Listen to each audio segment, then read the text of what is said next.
vamos começar lendo o Apocalipse 21, do versículo 1 ao versículo 8. E o texto nos diz o seguinte: Vi novo céu e nova terra, pois o primeiro céu e a primeira terra passaram e o mar já não existe. Vi também a cidade santa, a nova Jerusalém, que descia do céu da parte de Deus, ataviada como noiva, adornada para o seu esposo. Então ouvi grande voz vinda do trono, dizendo: Eis o tabernáculo de Deus com os homens. Deus habitará com eles. Eles serão povos de Deus, e Deus mesmo estará com eles. E lhes enxugará dos olhos toda lágrima, e a morte já não existirá, já não haverá luto, nem pranto, nem dor, porque as primeiras coisas passaram. E aquele que está assentado no trono disse: Eis que faço novas todas as coisas, e acrescentou: Escreve, porque estas palavras são fiéis e verdadeiras. Disse-me ainda: Tudo está feito. Eu sou o Alfa e o Ômega, o princípio e o fim. Eu, a quem tem sede, darei de graça da fonte da água da vida. O vencedor herdará estas coisas, e eu lhe serei Deus, e ele me será filho. Quanto, porém, aos covardes, aos incrédulos, aos abomináveis, aos assassinos, aos impuros, aos feiticeiros, aos idólatras e a todos os mentirosos, a parte que lhes cabe será no lago que arde com fogo e enxofre, a saber, a segunda morte. Amém. Vamos orar, meus irmãos? Deus eterno e bendito, esta é tua santa palavra, gloriosa e maravilhosa, cheia de beleza, cheia de mistérios muitas vezes, mas a tua palavra nos diz que este bendito livro foi escrito, Senhor, para a nossa bem-aventurança. Nos ensina a Escritura que são bem-aventurados aqueles que leem, aqueles que ouvem, aqueles que guardam as palavras desta profecia. Que o Senhor nos ensine nessa noite sobre esses estados dos ímpios e também dos salvos, dos eleitos de Deus. Que o Senhor nos mostre a sua vontade, edifique nossas almas, alegre os nossos corações, principalmente com a verdade eterna dos novos céus e da nova terra, onde habitam a justiça. Essa é a nossa oração, Senhor, no nome de Jesus. Amém. Meus irmãos, antes de entrarmos propriamente no assunto dos estados, né? Estado de perdição e do estado de restauração, eu quero fazer algumas considerações aqui sobre o nosso estudo anterior e eu não consegui tratar na última ocasião, que está do versículo 11 ao versículo 15. De alguma forma, isso vai introduzir a temática da perdição eterna. Isso vai nos ajudar a entendermos esse tema da perdição eterna. O texto vai dizer a partir do verso 11: Vi um grande trono branco e aquele que nele se assenta, de cuja presença fugiram a terra e o céu, e não se achou lugar para eles. Algumas coisas importantes aqui, relembrando o que vimos na semana passada, referência a trono, isso aponta para a soberania de Deus, para a grandeza de Deus, para a realeza de Deus. A ideia de trono é exatamente a mesma que está em Isaías 6, quando Isaías vê o Senhor assentado num alto e sublime trono. Então, ali, observe que na linguagem de Isaías, nós temos não apenas um trono, temos um trono alto e sublime. A ideia de sublimidade é uma ideia de glória, não é apenas uma ideia de brilho ou esplendor terreno. É uma ideia que está relacionada à glória. E o que é a glória de Deus? É a majestade da sua santidade. É a exuberância da sua santidade. É a beleza de sua santidade. Isso é a glória de Deus. Então, a referência a trono é exatamente isso. E o trono sendo branco também é muito significativo, porque o branco, principalmente dentro do livro do Apocalipse, aponta para Deus. e aponta para a sua santidade. Então, grande trono branco nos fala do seu governo soberano e santo. Nós estamos lidando com vários símbolos aqui na literatura apocalíptica. Diz o texto que fugiram do Senhor, da sua presença, a terra e o céu. Nós vimos na semana passada que isso aqui fala do grande juízo final, da grande purificação que acontecerá na criação. Pedro vai dizer que os céus se enrolarão como um pergaminho, um grande estrondo se ouvirá. Essa linguagem relacionada à sonoridade, essa linguagem acústica da profecia é muito comum.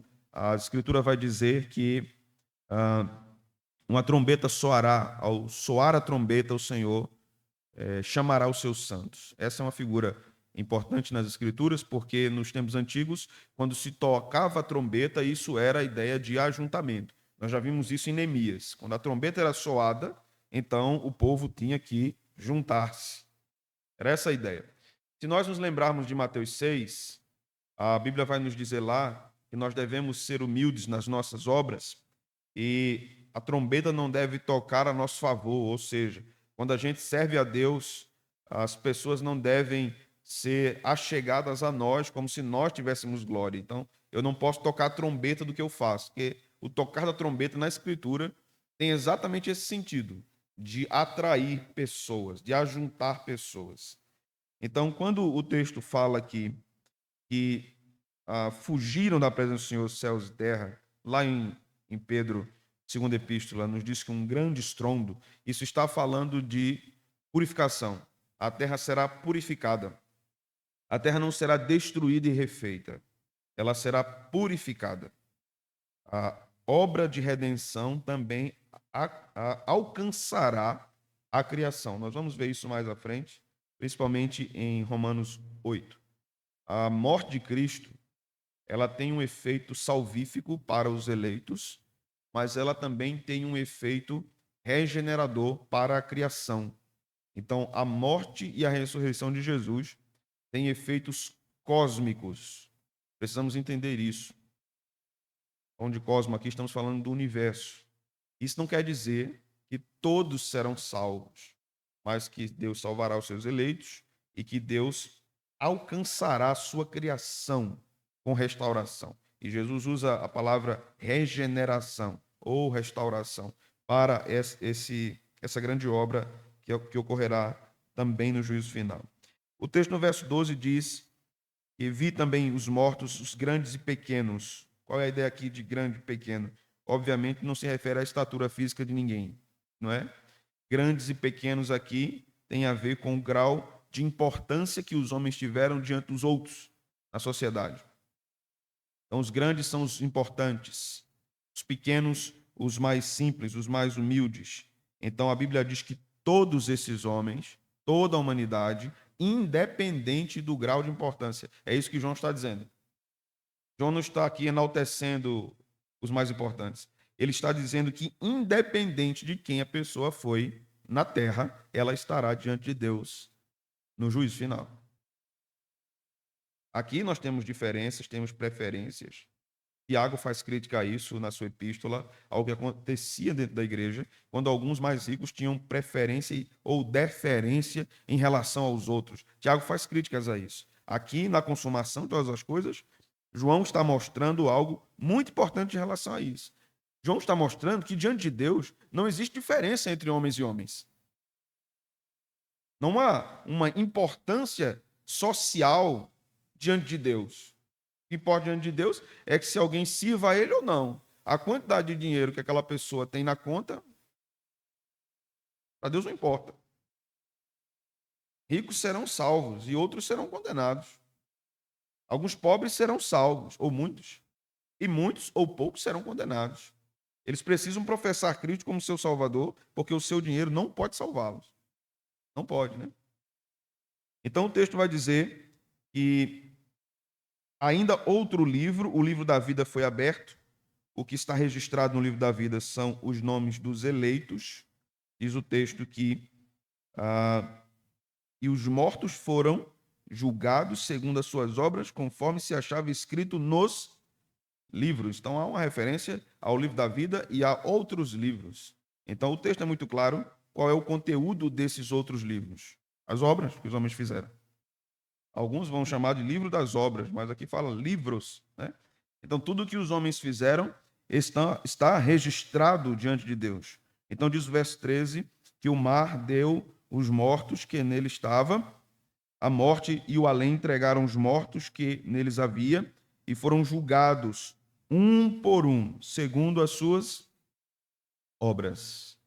Não haverá uma pessoa que consiga se esquivar do grande juízo de Deus, né? Como eu disse na semana passada, esse não é um juízo que está baseado numa investigação. Deus sabe todas as coisas. Não é preciso um processo, não é preciso um inquérito para que isso aconteça. Tudo está patente e nu diante do grande juiz do universo. Esse juízo é, de fato, para atribuição de recompensa aos crentes e para condenação dos ímpios. Da mesma forma que haverão graus de recompensa para os crentes, haverá graus de condenação diferente para os ímpios. Comumente a gente só fala dos galardões da igreja e desses graus de recompensa, né? Mas existe também graus de condenação. E nós vamos observar isso nas Sagradas Escrituras. Então o verso 14 diz: então a morte e o inferno foram lançados aonde, irmãos? No lago de fogo. Observe, a morte e o inferno foram lançados no lago de fogo. Então há uma diferença aqui de inferno para inferno, não é? Nós não estamos falando da mesma coisa. Então a gente precisa observar isso porque é importante. Verso 15. E se alguém não foi achado inscrito no livro da vida, esse foi lançado para dentro do lago de fogo. Se alguém não está no livro da vida, foi lançado no lago de fogo. E quando alguém teve seu nome inscrito no livro da vida? É isso que a Escritura nos diz. Antes da fundação do mundo. Então, qualquer oração, por mais bonita que seja, que diga, Senhor, escreve o nome dele ou dela agora no livro da vida, está muito distante da verdade do que diz o livro de Deus, as Escrituras. O nome ou os nomes daqueles que estão no livro da vida estão lá registrados desde antes da fundação do mundo. É igualmente um absurdo achar que Deus escreve e apaga o nome de alguém do livro da vida, né? Então veio, escreveu, saiu, apagou. Então é brincadeira, né? A Escritura não ensina dessa forma. Então, visto isso, irmãos, aqui, agora precisamos caminhar para o que de fato é o estado de condenação. Abra sua Bíblia comigo em Judas. Você vai voltar aí, é o livro que está antes do Apocalipse. Epístola que escreveu Judas, irmão do Senhor.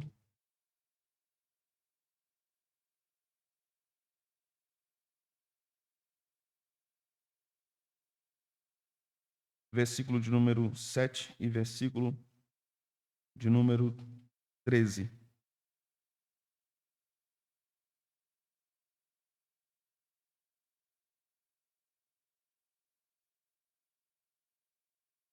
Antes que nós leiamos esta porção, permitam-me dizer aqui algumas coisas.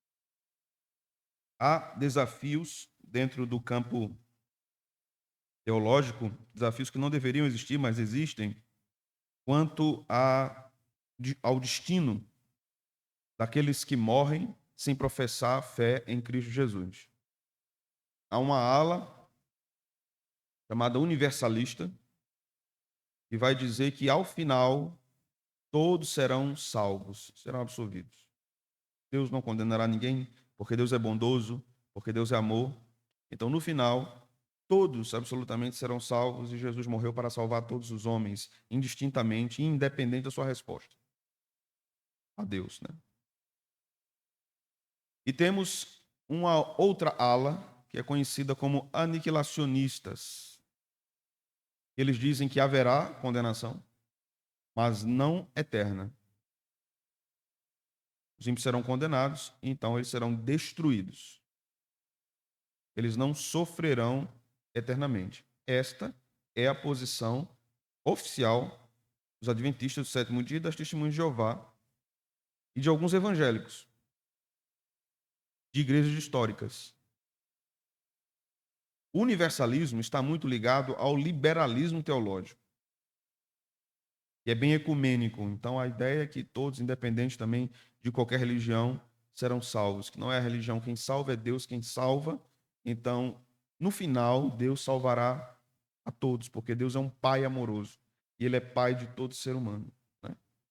Esta é uma afirmação aparentemente muito misericordiosa, muito amorosa, né? Ter esse discurso macio, amoroso, carinhoso, de que ao final Deus vai salvar todos os homens e que Deus não é esse Deus de ira que a religião prega, não é esse Deus condenador, juiz que a religião prega. Deus não é assim. Parece ser um discurso muito bom e muito bonito, mas falta uma coisa muito simples nele: base bíblica. Porque não existe essa base. Porque a Bíblia não diz isso. Então, o que os homens fazem no universalismo? Eles abandonam a palavra de Deus e eles abraçam a sua ideia universalista. Então, para que eles justifiquem o abandono da palavra de Deus, eles invalidam esse ensino na palavra de Deus, dizendo que esse ensino não vem de Deus, vem de homens que estavam na tradição judaico-cristã e criaram esse ensino. Mas Deus nunca ensinou isso. Deus nunca quis isso. Era invenção dos homens, né? Vamos ver o que diz Judas, verso 7 e verso 13. Versículo 7 diz: Como Sodoma e Gomorra e as cidades circunvizinhas, que, havendo-se entregado à prostituição como aqueles seguindo após outra carne, o que é que diz agora, irmãos?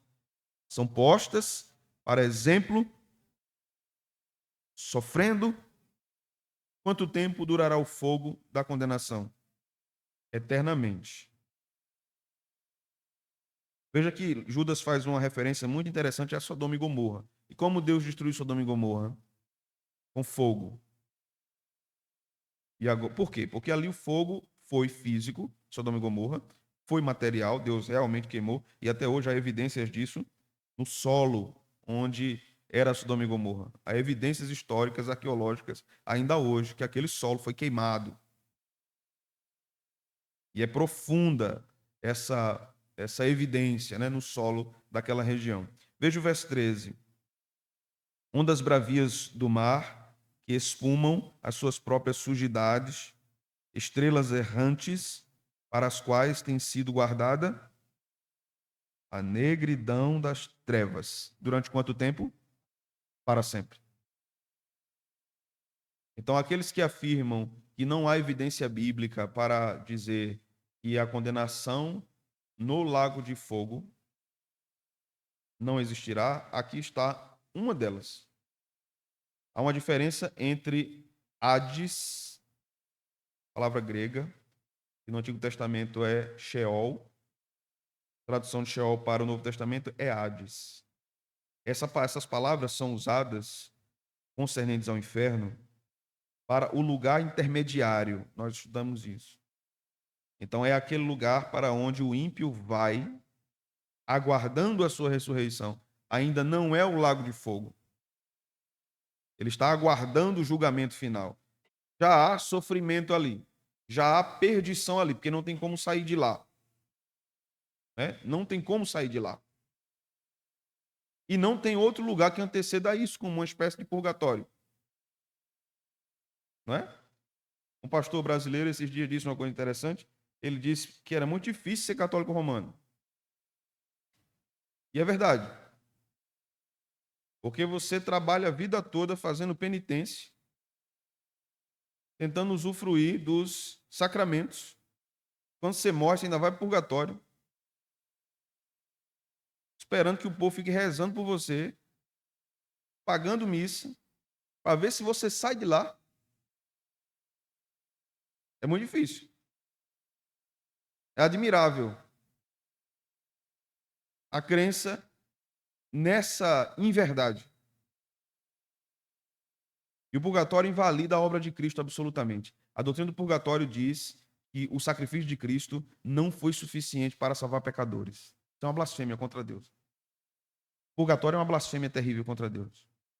É invalidar a obra de Cristo. Daí mostra-se, irmãos, que o catolicismo romano é paganismo.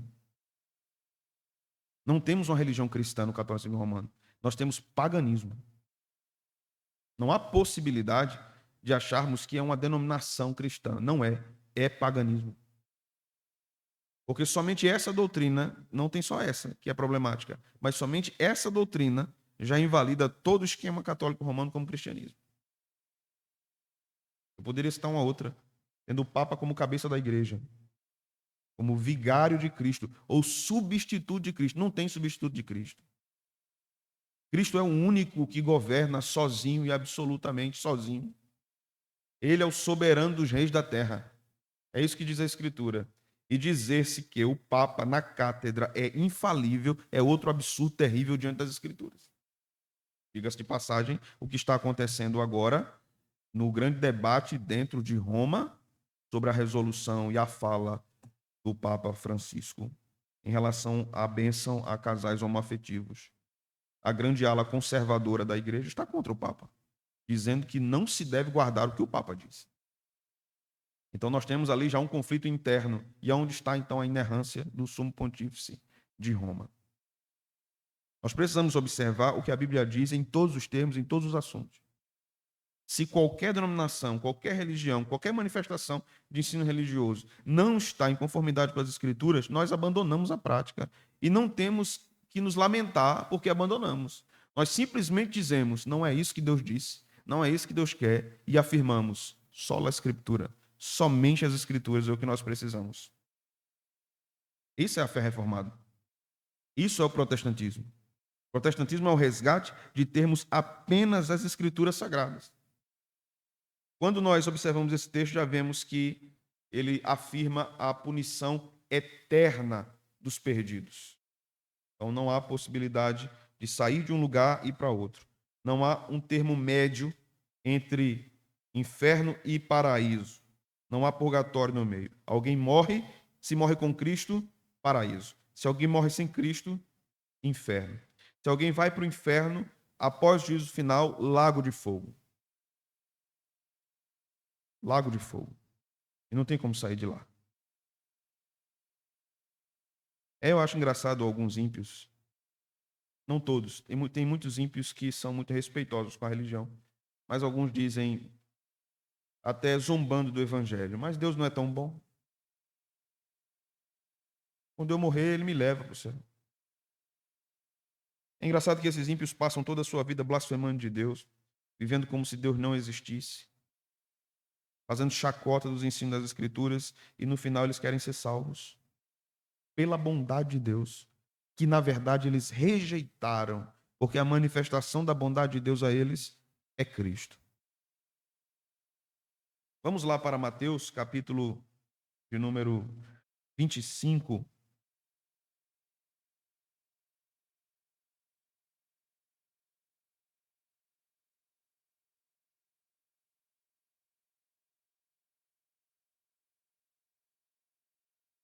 Aqui nós temos um texto que trata do juízo final, nós estudamos esse texto também. Mas vamos observar algumas coisas interessantes aqui também sobre a duração do que nós chamamos de teologia de penas eternas. As penas eternas é o estado de escuridão, o estado de condenação, o estado de terror, o estado de angústia absoluta daqueles perdidos. Porque aqueles que estiverem no inferno, irmãos, não terão nenhum milésimo de segundo de repouso ou de descanso, em todos os termos. Nem na sua mente, nem no seu corpo. Veja o que a Escritura diz aqui no capítulo 25, versículo de número 45 e 46. Então lhes responderá: em verdade vos digo que sempre que o deixaste de fazer a um desses mais pequeninos, a mim o deixaste de fazer. O que é que diz agora? Irão estes para o castigo eterno, porém os justos para a vida eterna. O castigo é eterno, o texto é muito claro. E o que é algo eterno? É algo que não tem fim. Então, o castigo dos ímpios será eterno, meus irmãos. Eterno. Se já é angustiante passarmos sofrimentos alguns anos de nossa vida, ou algum dia, ou alguns meses, imagine um castigo eterno. E é válido dizer que o que atormentará os ímpios no inferno não é o diabo. Satanás não vai atormentar ninguém no inferno. Os demônios não vão atormentar ninguém no inferno. Na verdade, eles serão lançados no lago de fogo junto com os ímpios. O que estará atormentando os ímpios no inferno toda a eternidade é a ira justa de Deus. A ira justa de Deus.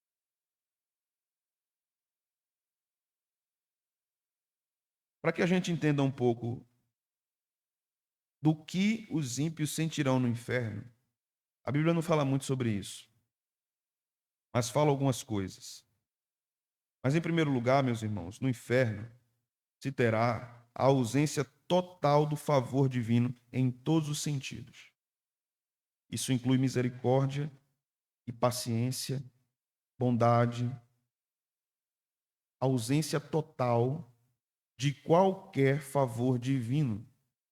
Hoje, tanto crentes como ímpios desfrutam de misericórdia, da paciência de Deus, da bondade de Deus, da graça comum de Deus, que é a manifestação de sua bondade, que sustenta todas as coisas, né? No inferno haverá ausência absoluta. Só isso já é um grande sofrimento, né? Porque veja como Deus é bom com o ímpio. Ainda que ele esteja, por exemplo, passando uma grande angústia de uma doença mortal, mas ele tem o sorriso de um neto, ele tem o abraço de um filho, ele tem prazer em ouvir uma música, ele tem lembranças que podem trazer alegria ao seu coração. Isso é manifestação de misericórdia da parte de Deus, de bondade da parte de Deus para o ímpio. Mas no inferno nem isso haverá. Deus não permitirá que o ímpio tenha nenhuma lembrança boa. A sua mente será tomada de tormento toda a eternidade. Não haverá remédio. Não haverá nenhum alívio. Não haverá nenhuma saída. Não haverá nenhum escape. Em segundo lugar, no inferno, no lago de fogo, haverá uma interminável perturbação, consumindo o ser do condenado. Este não terá descanso nem psicológico nem espiritual. Uma interminável perturbação. Não haverá uma saída, como suicídio, por exemplo. Eles já estão mortos. Eles já foram alcançados pela segunda morte. Mesmo tendo corpos físicos no lago de fogo, eles não podem mais morrer, porque eles chegaram no último estágio da morte, a separação eterna de Deus. Não haverá possibilidade de suicídio. Hoje, no mundo que nós vivemos, quando uma pessoa está extremamente perturbada, comumente, no tempo que nós estamos vivendo, ela cogita suicídio como uma porta de saída, um escape, uma libertação. No inferno isso não será possível. Se aquela pessoa pudesse se matar no inferno, ela iria para onde? Não há lugar. Só há aquele lugar, tomado pela ira de Deus de todos os lados. Em terceiro lugar, o inferno é um lugar de dores constantes e sofrimentos, de todos os tipos, na alma e no corpo. Aqueles corpos condenados sentirão dores terríveis, lacinantes, intermináveis, toda a eternidade. Toda a eternidade. Eles desfrutarão de toda e qualquer necessidade que um corpo teria. E isso nunca será saciado. Nunca terá fim. Em quarto lugar, no inferno, aquelas pessoas terão agonia nas suas consciências, angústia, desespero, choro, ranger de dentes. Esse é o estado, ou este será o estado dos ímpios no inferno. Meus irmãos, também aprendemos nas Escrituras algo importante sobre os graus de punição. Vamos abrir em Mateus 11, versículo 22 e versículo 24.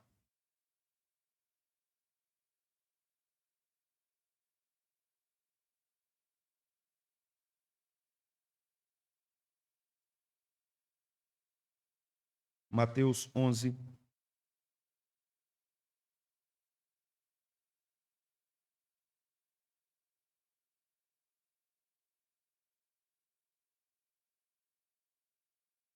22 e 24. E contudo vos digo, no dia do juízo, o que é que diz, irmãos?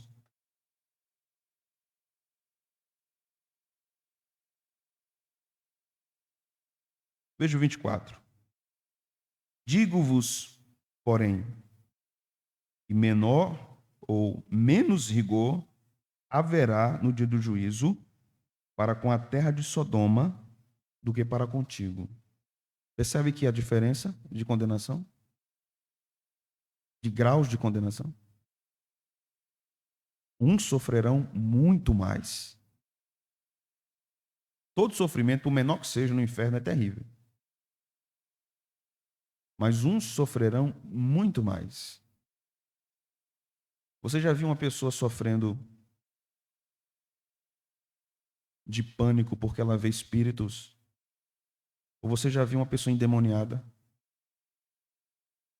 Já teve o desprazer de ver uma pessoa endemoniada? Aquele tipo de perturbação mental não se compara com o inferno. É muito pior.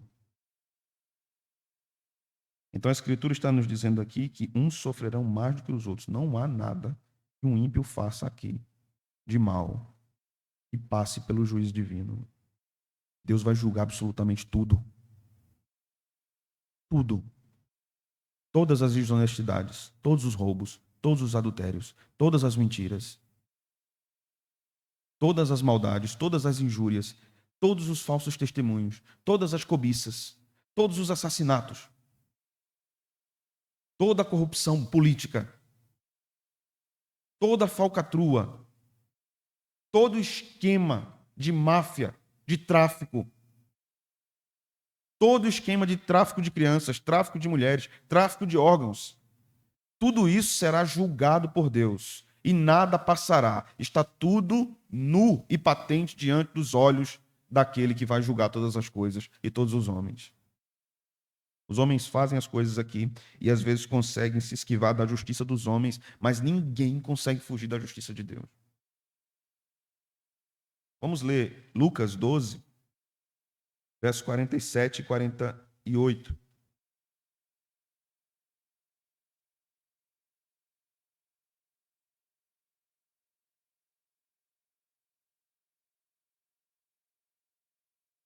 Esses versículos também nos mostram sobre os graus de punição e como isso é possível.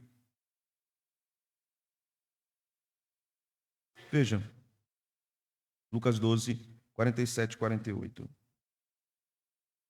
Aquele servo, porém, que conheceu a vontade de seu senhor e não se aprontou, nem fez segundo a sua vontade, será punido com muitos açoites. Aquele, porém, que não soube a vontade do seu senhor e fez coisas dignas de reprovação, levará poucos açoites. Mas aquele a quem muito foi dado, muito lhe será exigido, e aquele a quem muito se confia, muito mais lhe pedirão. Muitos açoites, poucos açoites. Vamos para 2 Tessalonicenses, capítulo 1, versículos 6 a 10. Segunda epístola de Paulo aos Tessalonicenses, 1, do 6, versículo 6 ao versículo 10.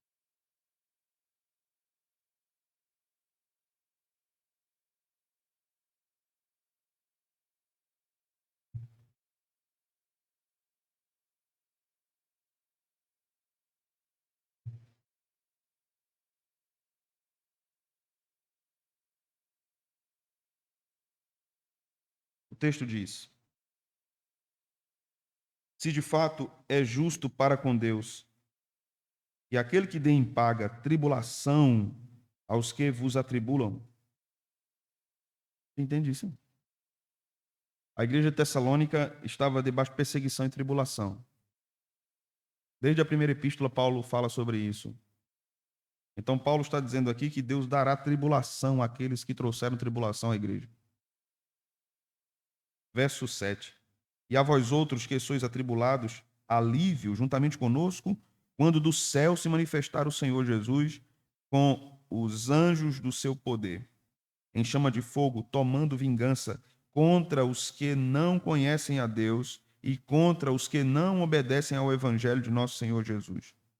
Estes sofrerão penalidade de eterna destruição, banidos da face do Senhor e da glória do seu poder. A ideia de destruição aqui não é uma ideia de aniquilar. É uma ideia verdadeiramente de humilhar, abater. Abater aqueles que atribulavam a igreja. Destruir o seu poder. Essa é a ideia, não destruição dos corpos. Verso 10. Quando vier para ser glorificado nos seus santos e ser admirado em todos os que creram naquele dia, porquanto foi crido entre vós o nosso testemunho.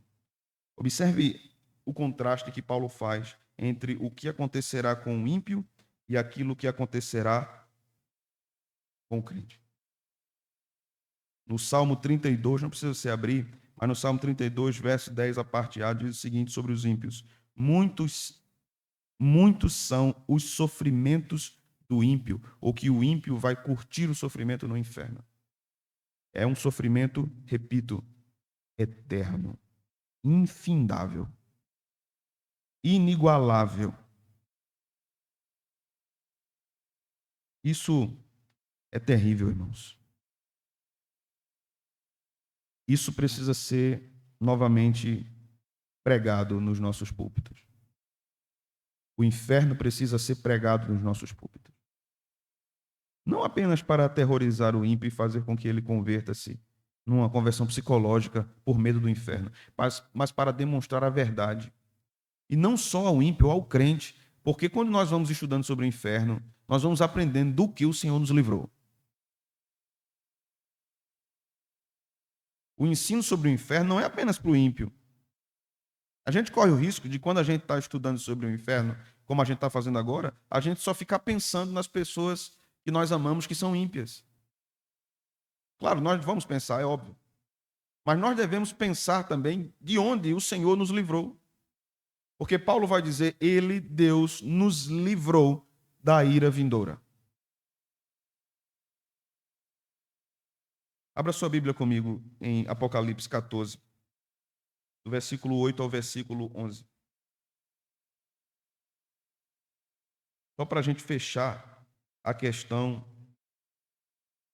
da eternidade da punição. 14, do 8 ao 11, o livro de Apocalipse.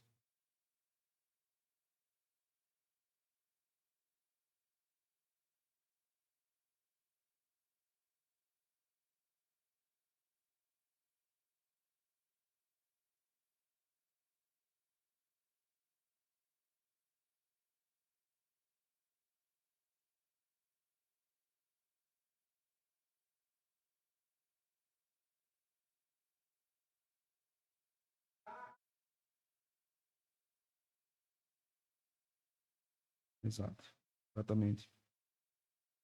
14 de Apocalipse, do 8 ao 11, o texto diz: seguiu-se outro anjo, o segundo, dizendo: caiu a grande Babilônia, que tem dado a beber a todas as nações do vinho da fúria da sua prostituição. A Babilônia, no Apocalipse, ela é a figura aqui é de uma reunião de todos os grandes impérios mundiais anteriores. Ela é pior do que todos os outros. Ela reúne todos os outros. Ela é por isso que ela é chamada de a grande prostituta. A Babilônia aqui, para a gente resumir o que significa isso no Apocalipse: política, cultura, todas as vertentes. Música, moda, literatura, religião. Então, é um grande caldeirão de crenças misturado com questões sociais das mais variadas áreas e vertentes. A Babilônia é a grande cultura caída no pecado. Aqui, a revelação diz o seguinte: esse sistema, esse esquema vai cair e Deus vai derrubar. E isso vai ser destruído na volta de Cristo. Então, no verso 9, nós lemos sobre a terceira voz. Seguiu-se a estes outro anjo, o terceiro, dizendo em grande voz: se alguém adora a besta e a sua imagem e recebe sua marca na fronte ou sobre a mão, também esse beberá do vinho da cólera de Deus, preparado sem mistura do cálice da sua ira, e será atormentado com fogo e enxofre, diante dos santos anjos e na presença do Cordeiro. Verso 11. A fumaça do seu tormento sobe pelos séculos dos séculos, e não tem descanso algum, nem de dia nem de noite, os adoradores da besta e da sua imagem, e quem quer que receba a marca do seu nome. Veja, sem descanso, pelos séculos dos séculos, não haverá descanso nem de dia, nem de noite. A punição é eterna. Por que nós devemos pensar nessa doutrina em termos práticos? E como nós devemos pensar, irmãos? Isso em termos práticos. Um ponto eu já disse. Nós devemos nos lembrar de onde o Senhor nos tirou. Ainda que essa doutrina seja, e ela é, indigesta, não é? Se eu perguntar a você, você sentiu alegria no coração escutando sobre o inferno? Pode ser que tenha tido uma mistura aí de alegria por livramento e de angústia. Porque ouvindo sobre isso, é comum que os crentes se perguntem novamente: eu sou de Deus? Eu pertenço a Deus ou eu estou num auto-engano religioso? Essa doutrina é útil para o autoexame. A segunda coisa que nós devemos considerar aqui é que a doutrina do inferno é muito importante para o trabalho de evangelização. Não é possível fazermos um trabalho de evangelização de modo bíblico se nós não consideramos a doutrina da perdição eterna. Se há uma boa notícia, há uma má notícia. E quando nós anunciamos aos perdidos essas verdades da Escritura, nós devemos começar pela má notícia. E então apresentar a boa notícia, porque senão a boa notícia fica sem sentido nenhum. Você chega praticamente para uma pessoa apenas dizendo que Deus a ama. Ela vai responder como? A todos nós. A todos nós. Vem cá, me dê um abraço agora. Né? Aí nós vamos ter o dia do abraço, né? Essa coisa, né? Eu fui pregar numa igreja que um dia era o dia do abraço na igreja. Achei interessante. Dia do abraço. Não, nós temos que dizer que o inferno é terrível. E que, como Jonathan Edwards disse no seu sermão, pecadores nas mãos de um Deus irado, os ímpios já estão escorregando para lá nessa vida. Eles não conseguem se manter de pé. Eles descerão o abismo completamente diante do trono de Deus. A doutrina do inferno também é de grande importância para a obra missionária, irmãos. Abra sua Bíblia em Romanos 10, versículo 14. Vamos ver o que esse texto diz.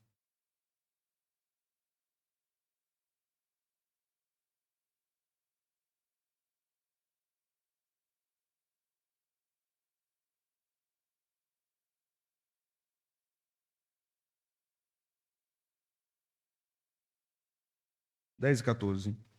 Como, porém, invocarão aquele em que não creram? E como crerão naquele de quem nada ouviram?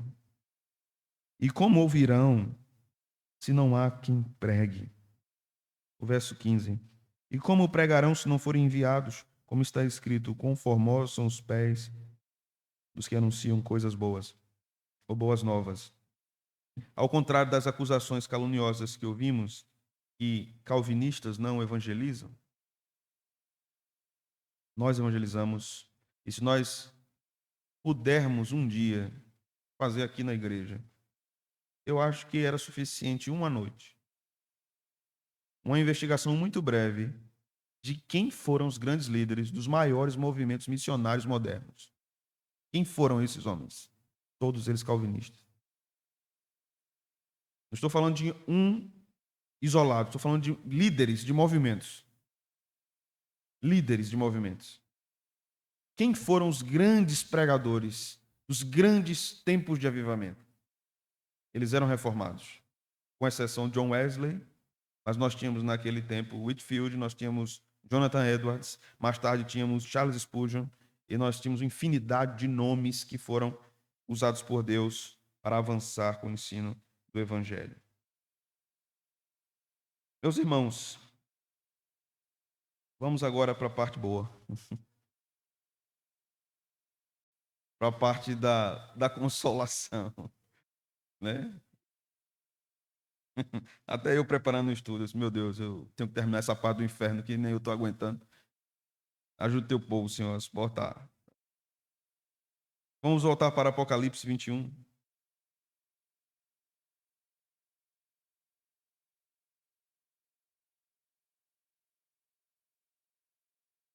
Boa noite. Tudo bem? Bem. Apocalipse 21. Vamos ler a partir do verso 1, e eu vou explicando esta passagem.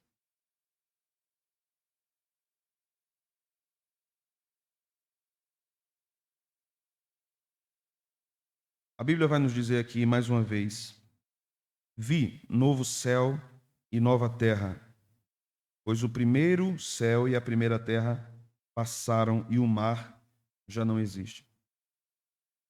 Nós estamos falando aqui de uma literatura apocalíptica, e como eu venho dizendo aos irmãos, precisa ser entendida no contexto do seu gênero, certo? Então, quando a Bíblia fala que primeira terra, primeiro céu, está falando desta criação que nós vivemos, que foi afetada pela queda. Quando o texto nos diz que esta primeira terra e este primeiro céu passaram, João está falando da restauração. Deus purificou o cosmos. Deus santificou a sua criação. Pedro vai dizer que isso através do fogo. O fogo que julga e o fogo que purifica. Quando nós lemos a passagem de João 14, Jesus diz o seguinte, João 14, de 1 a 3, não se turbe o vosso coração, credes em Deus, credes também em mim. Na casa do meu pai há muitas moradas, se assim não fora, eu vou-lo teria dito, pois vou preparar-vos lugar. E quando eu for e vos preparar lugar, voltarei e vos receberei para mim mesmo, para que onde eu estou, estejais vós também. Isso é uma promessa. Isso é uma promessa de Cristo a respeito do seu retorno e a respeito da restauração de todas as coisas. E Deus cumprirá essa promessa, irmãos. Esta restauração acontecerá. Nós devemos ter certo cuidado, porque quando nós falamos da restauração, depois da vinda de Cristo, a Escritura está nos dizendo que nós habitaremos durante toda a eternidade aonde? Com o Senhor. Mas em que lugar? Na terra. Na terra. Nós passaremos toda a eternidade na terra. Né? Deus não criou Adão e Eva num jardim na terra porque ele visava um lugar espiritual no futuro. Ele queria consumar a obra de redenção para que o seu povo habitasse na terra. Observe que essa teologia da terra é desenvolvida em todas as escrituras. Deus cria o homem e a mulher e coloca eles num jardim, né? Num jardim, para que tenham prazer naquele jardim, no Éden. Eles foram criados de que matéria? Do pó da terra. Do pó da terra. Quando Deus manda Abraão sair, e os caldeus manda ele ir para onde? Para a terra prometida, Canaã. Quando o povo de Jacó passa fome, volta para o Egito, e Deus liberta o seu povo em Êxodo e leva o seu povo de volta para onde? Para a terra. Quando Abraão perde sua esposa, Sara, e ela precisa ser sepultada, nós nos lembramos que Abraão não tinha chão naquele lugar. Ele não era dono de propriedades. Ele precisava de um túmulo. E os habitantes da terra que gostavam de Abraão queriam que ele usasse o túmulo emprestado para Sara. Lembram do que Abraão fez? Comprou. Ali Abraão começou a tomar posse da terra. Agora ele tinha um pedaço de terra.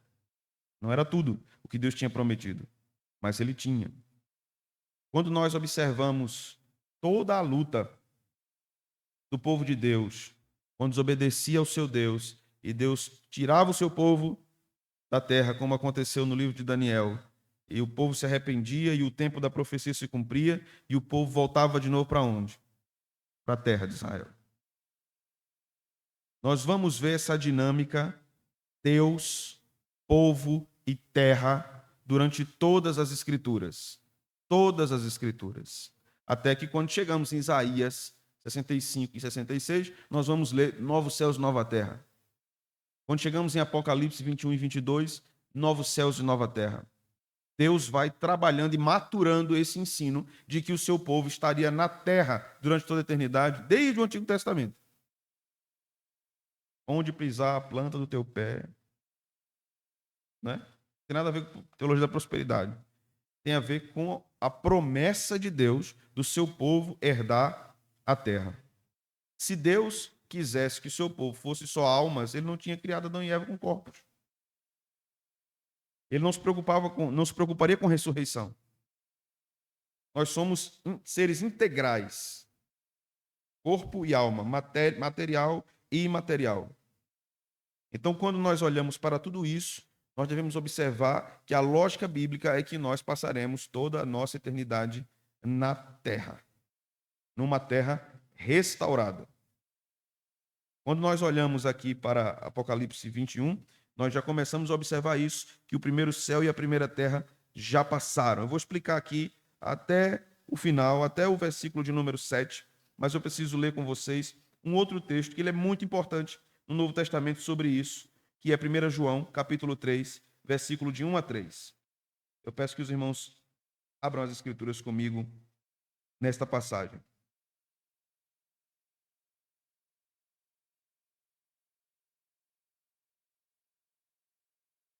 1 João 3, do verso 1 ao verso 3. Esse é um belíssimo texto que trata sobre o que Deus tem feito e fará em nós. O texto diz: vede que grande amor nos tem concedido o Pai.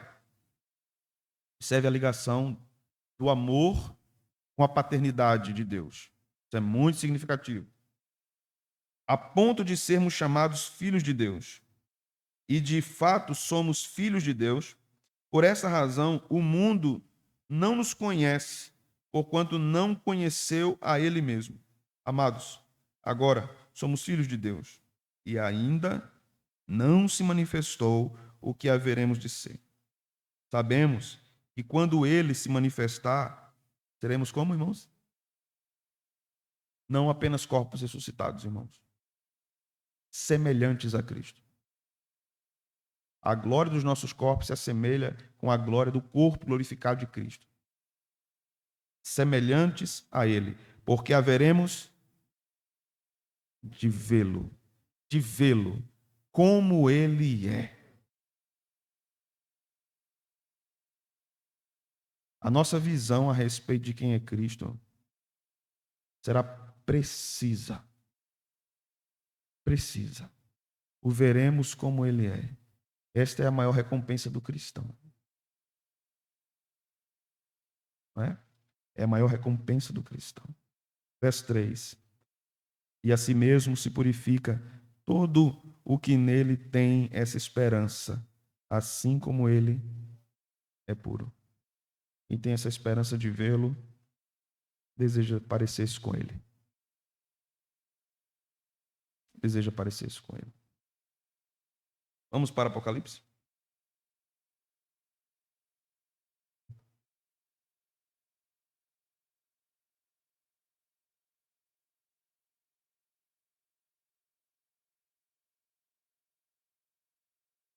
Versículo 1, irmãos. Nós vamos considerar agora a expressão o mar já não existe.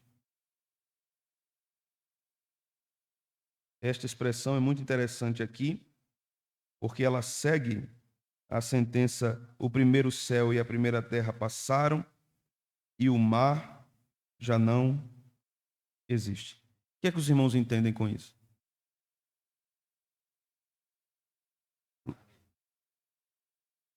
Os irmãos que gostam de praia, coisa fica difícil, né? Mas, rapaz, tem que aproveitar agora, porque lá não vai ter praia. Será que o texto realmente está tratando de um ponto de vista literal? Não é isso. Mar, principalmente no Apocalipse, significa a agitação das nações, a perturbação das nações. Violência. Violência. Volte comigo lá para Isaías, capítulo 66. Nós lemos mais cedo esse texto.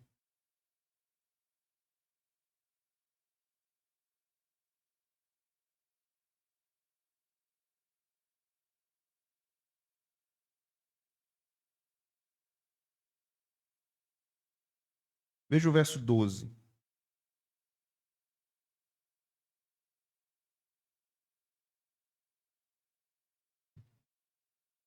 Versículo 12.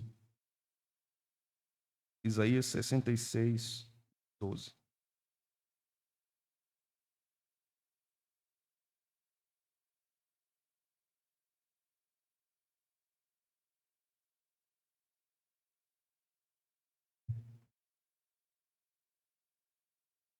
Veja só. Porque assim diz o Senhor: eis que estenderei sobre ela a paz. É que diz depois, irmãos. Diz como o mar, observe, como um rio, e a glória das nações como uma torrente que transborda, não como um mar. Nós estamos falando aqui da restauração da terra e onde o povo de Deus vai viver.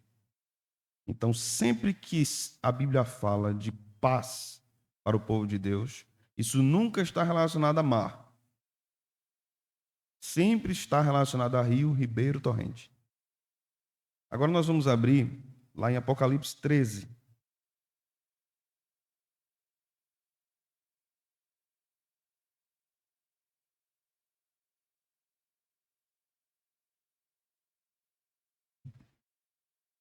Versículo de número 1. Vi emergir do mar uma besta, que tinha 10 chifres e 7 cabeças, e sobre os chifres 10 diademas, e sobre as cabeças nomes. O que mar significa aqui? Uma besta que sobe do mar. Vamos para o capítulo 17, versículo 15.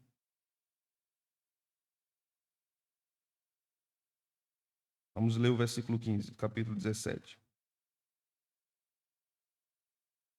Aqui está a explicação. O que é que diz?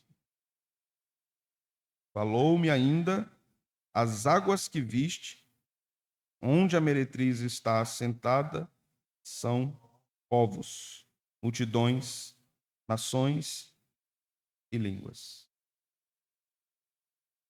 Mar significa povos, nações perturbadas.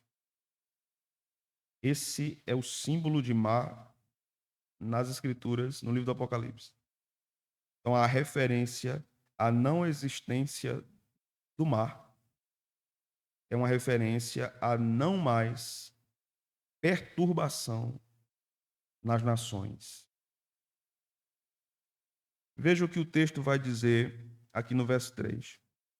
Então ouvi grande voz vinda do trono, dizendo: Eis o tabernáculo de Deus com os homens. Ou seja, eis a habitação de Deus com os homens. A ideia aqui é: Deus mora na mesma tenda que o seu povo. A ideia é essa. Quando a restauração ocorrer. Aí o texto diz: Deus habitará com eles. Eles serão povos de Deus. A explicação para a questão do mar não existe está aqui. Povos de Deus. Não haverá essa agitação entre as nações, porque todos os homens serão povos de Deus. Quem gosta de praia, fique tranquilo. Eu ouvi um amém de Lara bem alto. Acho que saiu na gravação. Ok? Outra coisa que nós devemos considerar aqui no verso 2. Vi também a cidade santa, a nova Jerusalém, que descia do céu, a paz de Deus. Algumas coisas, veja. Cidade santa, nova Jerusalém. Precisamos entender isso aqui em comparação, ou em contraste, melhor dizendo. Porque o que era a primeira Jerusalém? Jerusalém, Jerusalém, que matas os profetas, e apedrejas aqueles que te são enviados. O que era Jerusalém? Que não creu no seu Senhor. Aqui nós temos uma referência a Jerusalém sendo chamada de Cidade Santa. Isso aqui é muito curioso, né? Será que isso aqui é a cidade de pedra? Tem uma cidade de pedra santa? O que faz um lugar uma cidade? População, né? A civilização quando há povo. Se você tem só ruínas ou se você tem só prédio e não tem povo, você não tem civilização. O texto vai continuar dizendo aqui: Nova Jerusalém. Contraste. O que era a antiga Jerusalém? Apóstata, não cria no seu Senhor. Não era santa, agora ela é santa e ela é nova. E ela desce da parte de Deus, ataviada como noiva, adornada para o seu esposo. Uma cidade de pedra adornada para o seu esposo. Uma cidade de pedra vestida de noiva. É meio estranho, né? Vamos para o Salmo 46.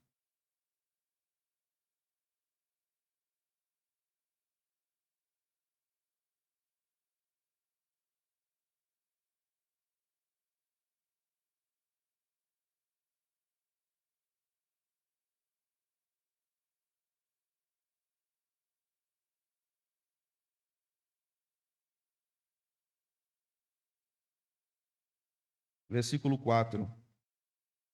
Versículo 5.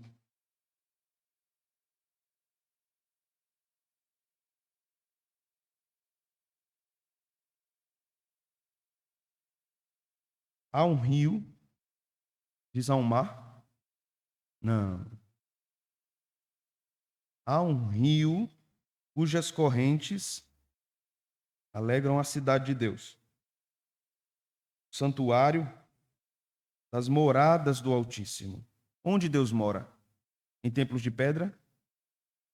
O que a Bíblia diz? Que Deus não habita em templos feitos por mãos humanas. Então, que cidade é essa? Que cidade de Deus é essa aqui? Veja o verso 5. Deus está no meio dela. Jamais será abalada. Isso não pode se relacionar a Jerusalém física. Ela já foi abalada várias vezes. O texto diz aqui que jamais será abalada. Deus ajudará desde antemanhã. Observe aqui que o rio é um símbolo do Espírito Santo. Este rio corre pelo meio da cidade de Deus. Paulo diz que nós somos santuário de Deus e templo do Espírito Santo. Agora, veja se você consegue entender melhor, diante do que nós estamos estudando, o Salmo 46. Veja o verso 1. Se lembre que nós estudamos que a igreja passará pela tribulação. Se lembre que estudamos que a igreja passará por um outro período posterior à tribulação, que é a grande tribulação. Se lembre que a igreja será açoitada pelo mal. Se lembre o que diz o capítulo 12 de Apocalipse, que o dragão persegue a mulher. Se lembre de tudo isso. Que as nações se levantam, que Babilônia se levanta contra a mulher do capítulo 12. A cultura, o poder do mal, tudo se levanta contra a igreja e é apresentado no Apocalipse. Agora veja se faz sentido para você o Salmo 46. Deus é o nosso refúgio e fortaleza, socorro bem presente nas tribulações. Portanto, não temeremos, ainda que a terra se transtorne e os montes se abalem no seio dos mares, ainda que as águas tumultuem e espumejem, e na sua fúria os montes se estremeçam. Há um rio cujas correntes alegram a cidade de Deus, o santuário das moradas do Altíssimo. Deus está no meio dela, jamais será abalada, Deus a ajudará desde antemanhã. Bramam nações, reinos se levantam. Ele faz ouvir a sua voz e a terra se dissolve. Interessante, né? Dissolve. Isso remete-nos ao que a Escritura diz em vários outros lugares, a fogo. Deus purificando a terra com fogo. O Senhor dos exércitos está conosco. O Deus de Jacó é o nosso refúgio. Vinde contemplai as obras do Senhor, que assolações efetuou na terra. Ele põe termo à guerra, até os confins do mundo. Quebra o arco e despedaça a lança, queima os carros no fogo. Aquietai-vos e sabei que eu sou Deus. Sou exaltado entre as nações, sou exaltado na terra. O Senhor dos exércitos está conosco. O Deus de Jacó é o nosso refúgio. O Salmo está falando exatamente da restauração final. É claro que ele tem várias aplicações para os nossos tormentos presentes. Mas ele está falando da consumação de todas as coisas, do juízo e do restabelecimento de um tempo de santidade, que foi quebrado no Éden com o pecado e agora Deus restaurará tudo aquilo. Volte comigo para Apocalipse 21. Vou terminar aqui, viu? O texto vai nos dizer, no versículo de número 4,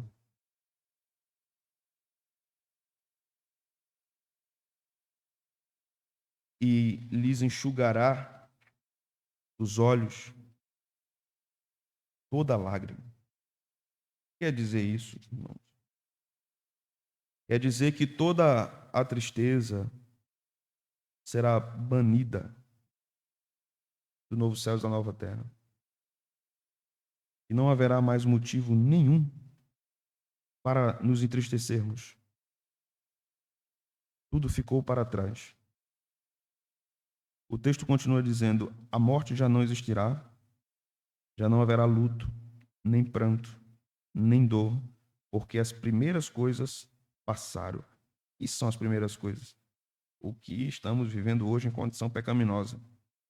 E aquele que está sentado no trono diz: eis que faço novas todas as coisas. E acrescentou: escreve, porque estas palavras são fiéis e verdadeiras. Disse-me ainda: tudo está feito. Eu sou o Alfa e o Ômega, o princípio e o fim. Eu a quem tem sede darei de graça da fonte da água da vida. O vencedor herdará estas coisas, e eu lhe serei Deus, e ele me será filho. Quando Jesus vier e restaurar todas as coisas, experimentaremos uma nova ordem. Nova Jerusalém, aqui nesse texto, tem um significado muito abrangente. Sim, nós habitaremos na terra. Sim, nós teremos uma terra gloriosa. Isso inclui o que é Nova Jerusalém. Mas Nova Jerusalém não é apenas a construção de prédios ou de uma cidade esplêndida e gloriosa. Nova Jerusalém é a igreja. A cidade de Deus é a igreja. O seu povo do Antigo e do Novo Testamento que são representados no Apocalipse como 24 anciãos. Por que 24 anciãos? 12 tribos de Israel, 12 apóstolos. 12 tribos de Israel que representam a igreja no Antigo Testamento. 12 apóstolos que representam a igreja no Novo Testamento. Os 24 anciãos formam uma unidade de 24. Isso quer dizer que a igreja é uma só. Existem judeus e existem gentios, mas o povo de Deus é um só. É o povo de Deus. Há promessas específicas para Israel, mas todo o povo é o povo de Deus. Deus não tem dois povos. Nunca teve. Deus tem só um povo. Para a gente terminar, meus irmãos, que esse assunto é tão instigante e maravilhoso. Mas para a gente terminar, nós vamos ler o capítulo 22, versículo 1, até o versículo 5.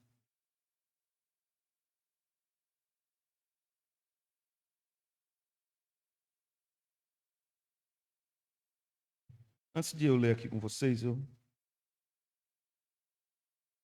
quero complementar aqui algo que eu falei no versículo 3. O texto nos diz que eis o tabernáculo de Deus com os homens, Deus habitará com eles. Isso é tão maravilhoso porque quando o texto fala de tabernáculo, de templo, o templo é uma figura religiosa de onde Deus é adorado, de onde Deus está com o seu povo. Por isso que Jesus fala sobre templo em relação ao seu corpo. Porque para o judeu, Deus encontrava-se com o seu povo no templo. E aí Jesus disse: vocês destruirão este templo, seu corpo. Aquilo não está apenas se falando que Jesus vai morrer e ressuscitar. Jesus está ensinando ali também que onde Deus se encontra com os homens é nele. Jesus é o ponto de encontro entre Deus e os homens. Por isso que Jesus é caminho, Jesus é mediador. No capítulo 21 ainda, nós vamos ler aqui uma passagem muito bonita. Versículo 22. Veja. Em relação à Nova Jerusalém, nela não vi santuário, porque o seu santuário é o Senhor, o Deus Todo-Poderoso e o Cordeiro. A cidade não precisa nem do sol, nem da lua, para lhe darem claridade, pois a glória de Deus a iluminou, e o Cordeiro é sua lâmpada. As nações andarão mediante a sua luz. Veja, se lembra aquele versículo que diz povos de Deus e agora nações. É possível que aconteça até diferenças culturais na terra restaurada. Por isso que o versículo vai dizer povos. Talvez seja uma referência a essa diferença. Teremos nordestinos glorificados. Que bom, né? O cuscuz glorificado deve ser uma bênção, irmãos. Não é não? Meu Deus, essa é uma maravilha. Um milho sem resquício de pecado deve ser tremendo. Sem ser esse negócio aí. Veja o versículo 1 do capítulo 22.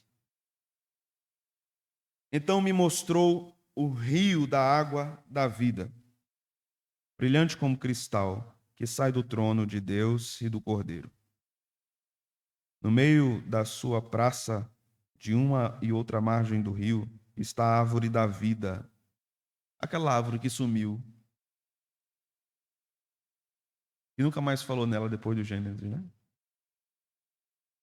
Onde ela foi parar? Na Nova Jerusalém. A árvore da vida, que produz 12 frutos, dando seus frutos de mês em mês, e as folhas da árvore são para a cura dos povos. Nunca mais, aqui cura pode ser traduzido como saúde, viu? Saúde dos povos. Nunca mais haverá qualquer maldição. Nela estará o trono de Deus e do Cordeiro. Os seus servos o servirão. contemplarão a sua face, e na sua fronte está o nome dele. Então já não haverá noite, nem precisam eles de luz de candeia, nem da luz do sol, porque o Senhor Deus brilhará sobre eles e reinarão pelos séculos dos séculos. Amém. Quando o texto nos diz que Deus fará nova todas as coisas, são todas as coisas mesmo. Nós não temos dimensão disso. Não temos dimensão. A Bíblia usa figuras e metáforas, mas nós não temos a dimensão exata de como Deus fará novas todas as coisas, inclusive o que Ele fará conosco, quando nos fizer também seres glorificados e renovados. Que o Senhor nos abençoe, meus irmãos. Nós vamos ler agora uma oração puritana. Vamos ler juntos. Se você puder ficar de pé, Márcio vai colocar aqui. E nós vamos ler essa belíssima oração. Vamos lá?